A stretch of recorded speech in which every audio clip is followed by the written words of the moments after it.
미 연방준비제도 의장의 형사 기소란 사상 초유의 사태가 벌어졌습니다. 흔들리는 연준의 독립성에 이란을 비롯한 지정학적 긴장감까지 고조되며 국제 금융시장의 혼란이 가중되고 있습니다.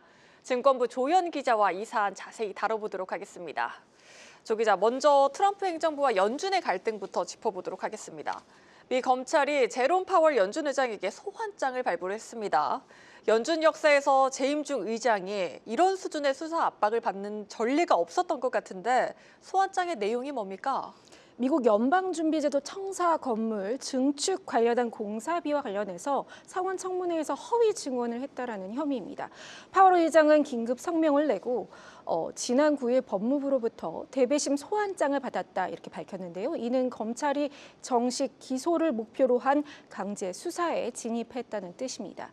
파월 의장은 연준 건물 리모델링은 명분에 불과하다.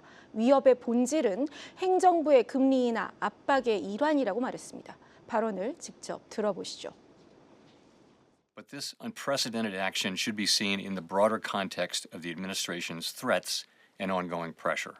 The threat of criminal charges is a consequence of the Federal Reserve setting interest rates based on our best assessment of what will serve the public, rather than following the preferences of the president.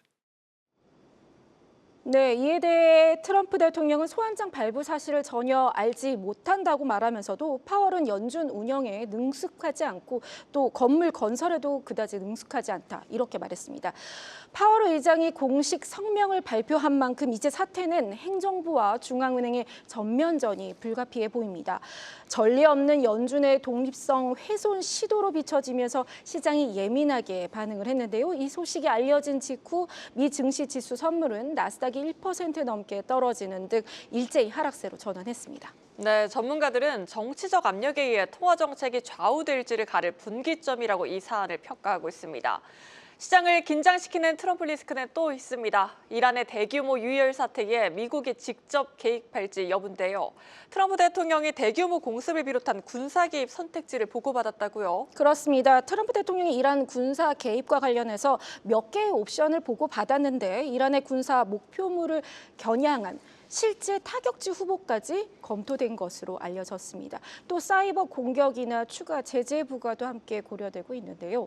트럼프는 이란과 회담에 나설 수 있다, 조율 중이다 이렇게 언급은 했지만 마수드 페제시키안 이란 대통령은 대규모 시위 배후에 미국과 이스라엘이 있다고 주장하고 있어서 쉽게 사태가 해결되긴 어려워 보입니다.